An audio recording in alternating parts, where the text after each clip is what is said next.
बारे में पढ़ने जा रहे हैं। क्या चीज के बारे में? बेलन। उसको अंग्रेजी में या इंग्लिश में सिलेंडर बोला जाता है।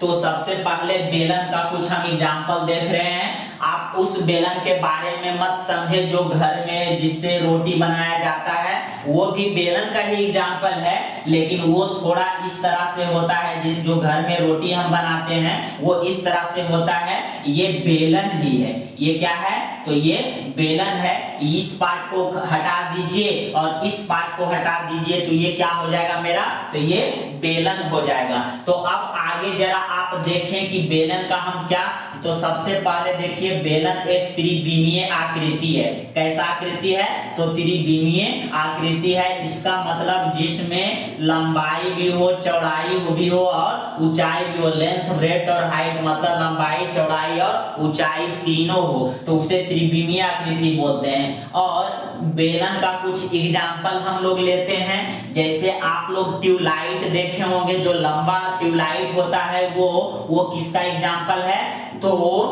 ये बेलन का एग्जाम्पल है। तो यहाँ पे हम लिख सकते हैं ट्यूब, क्या लिख सकते हैं? तो ट्यूब लाइट लिख सकते हैं हम लोग, ट्यूब लाइट लिख सकते हैं। और उसके बाद हम लोग क्या, ये जो आप पेन देख रहे हैं, ये जिससे हम लिख रहे हैं मार्कर पेन, तो ये भी मेरा क्या है? तो बेलन का उदाहरण है। और आगे आप देखें थोड़ा सा, ये जो बोतल हम हाथ में लिए हुए हैं, वाटर बोतल जो है, ये भी क्या चीज का एग्जाम्पल है? तो बेलन का एग्जाम्पल है। तो हम लोग अपना दैनिक जीवन में हर एक कार्य में लगभग हम लोग ये बेलन का उपयोग करते हैं। तो अब आप जरा देखें, हम लोग बेलन का क्या चीज पढ़ेंगे? क्षेत्रफल के बारे में पढ़ेंगे और आयतन के बारे में पढ़ेंगे। तो थोड़ा सा ध्यान दीजिए आप यहाँ पे कि बेलन का परिभाषा सबसे पहले पढ़ेंगे कि बेलन का निर्माण कैसे होता है। तो आप देखें, ये आप देख रहे हैं एक आयताकार, ये क्या है? तो पेज लिए हैं हम, एक आयताकार पेज है ये, तो जिसमें ये लंबाई है और ये क्या है? चौड़ाई है। तो इस पे आप देख रहे हैं कि ये आओ मिलकर पढ़ें 7877124344 बाई अबोध कुमार। आप इस नंबर पर अबोध कुमार से डायरेक्ट कांटेक्ट कर सकते हैं और मैथमेटिक्स से रिलेटेड और फिजिक्स से रिलेटेड कोई भी समस्या हो तो उसका समाधान आप लोग पूछ सकते हैं फोन करके। किसी भी तरह का क्वेश्चन मैथमेटिक्स में हो तो आप लोग पूछ सकते हैं फोन करके। अब जरा आप देखिए कि ये मेरा एक क्या है? तो आयत है। जब हम लोग आयत के एक भुजा को स्थिर मान लेते हैं और इस भुजा के अनुदिश इसे हम लोग रोटेट करते हैं, घुमाते हैं, तो जो आकृति बनती है उसे ही क्या बोला जाता है? तो बेलन बोला जाता है। देखिए आप ध्यान से, इस भुजा को मतलब ये क्या है? तो चौड़ाई है। तो जब हम लोग आयत के चौड़ाई को स्थिर मानकर लंबाई के अनुदिश घुमाते हैं, जब हम लोग आयत के एक भुजा, यहाँ पे हम चौड़ाई लिए हुए हैं, आप लंबाई को भी ले सकते हैं, इस तरह से रोटेट आप कर सकते हैं, लेकिन हम यहाँ पे लिए हैं चौड़ाई को। तो जब हम लोग आयत के चौड़ाई को स्थिर मानकर, ये मेरा क्या है? स्थिर है, और लंबाई के अनुदिश इसे हम घुमाते हैं, तो ये जो घुमाएं और जो आकृति इससे बना, इसी को हम लोग क्या बोलेंगे?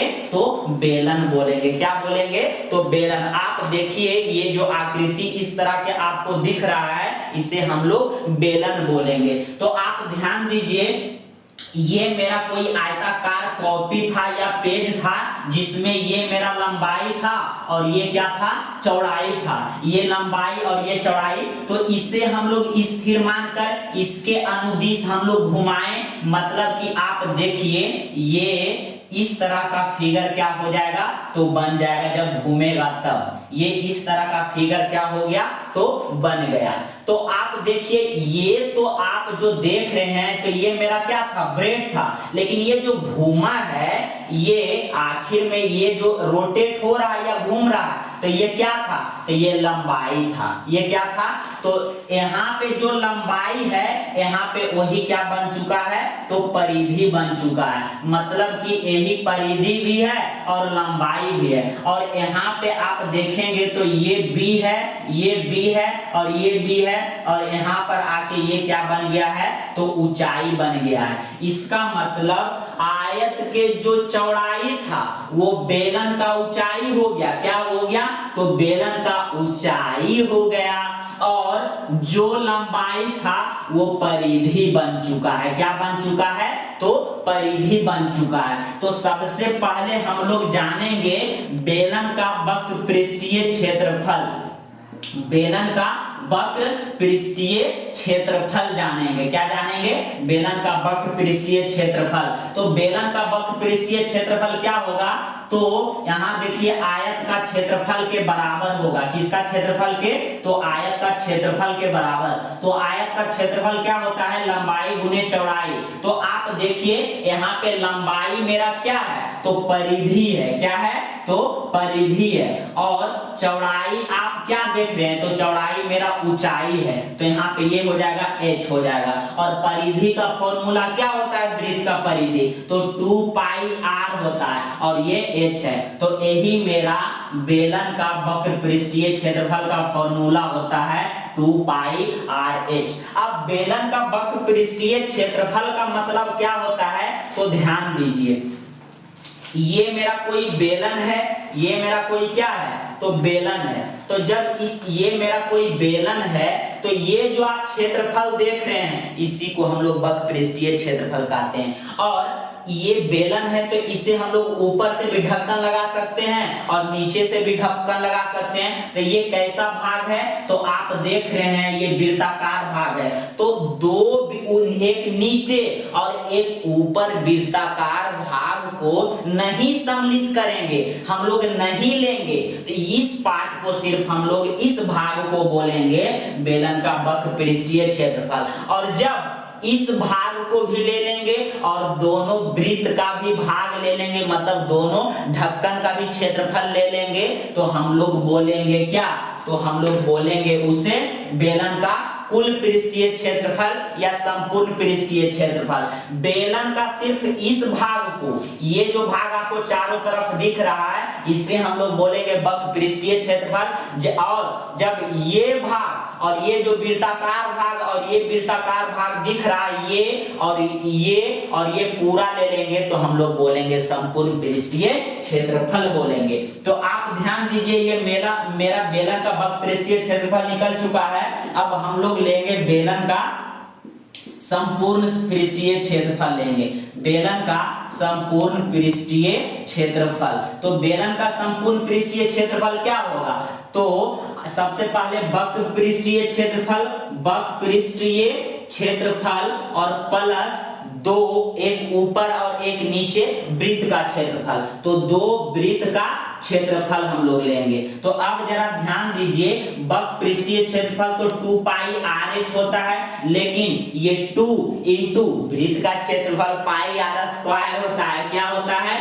पाई R स्क्वायर। यहाँ क्या क्या कॉमन है, तो 2 इसमें मिल रहा है, पाई भी मिल रहा है और यहाँ पे R भी 1 मिल रहा है। तो 2 पाई R कॉमन लेंगे और इसमें क्या बचा, तो सिर्फ H, और यहाँ पे 2 R है तो 1 R निकल गया तो 1 R बचा। इसका मतलब बेलन का संपूर्ण पृष्ठीय क्षेत्रफल होता है 2 पाई R और R प्लस H या H प्लस R होता है। अब हम लोग क्या करेंगे, बेलन का आयतन निकालेंगे। क्या निकालेंगे, तो बेलन का आयतन निकालेंगे। तो आप ध्यान दीजिए, बेलन का आयतन का फॉर्मूला क्या होता है, तो हम लोग निकालने जा रहे हैं यहाँ पे आयतन। तो ये देखिए, ये कोई बेलन है जिसमें आप देख रहे हैं कि ये मेरा बेलन का ऊंचाई है और ये जो आप देख रहे हैं ये क्या है, तो त्रिज्या, ये बेलन का त्रिज्या, ये बेलन का ऊंचाई, और ये जब त्रिज्या है तो ये भी यहाँ से यहाँ तक त्रिज्या ही होगा, और ये पूरा बेलन का क्या है तो व्यास है, ये बेलन का क्या है व्यास है। अब जरा देखिए हम लोग निकालने जा रहे हैं बेलन का आयतन, तो बेलन का आयतन का फॉर्मूला क्या होगा, तो देखिए आधार का क्षेत्रफल, आधार का क्षेत्रफल और गुने ऊंचाई होता है। तो आधार का क्षेत्रफल इसका कैसा है, तो आप ध्यान दीजिए, सबसे पहले ये आधार का क्षेत्रफल मेरा ये है, तो ये कैसा है वृत्ताकार है, तो वृत्त का क्षेत्रफल, आधार का क्षेत्रफल मतलब वृत्त का क्षेत्रफल, और वृत्त का क्षेत्रफल का फॉर्मूला होता है पाई आर स्क्वायर होता है, क्या होता है पाई आर स्क्वायर। और ऊंचाई, तो ये मेरा क्या है ऊंचाई है, तो इसे हम लोग क्या बोलेंगे तो h बोलेंगे, तो ये ऊंचाई मेरा h है, तो ये हो जाएगा पाई आर स्क्वायर h। इसका मतलब बेलन का आयतन का formula pi r square h हुआ, और कैसे हुआ आप लोग देख भी लिए, पाई आर स्क्वायर h। आधार का क्षेत्रफल और गुने ऊंचाई, तो आधार का क्षेत्रफल पाई आर स्क्वायर और ऊंचाई h, तो पाई आर स्क्वायर h हो गया, यही बेलन का आयतन है। अब हम लोग इस पे क्वेश्चन कुछ करेंगे, बेलन के पृष्ठीय क्षेत्रफल पे, बेलन का संपूर्ण पृष्ठीय क्षेत्रफल पे, और बेलन के आयतन पे करेंगे हम लोग कुछ क्वेश्चन करेंगे।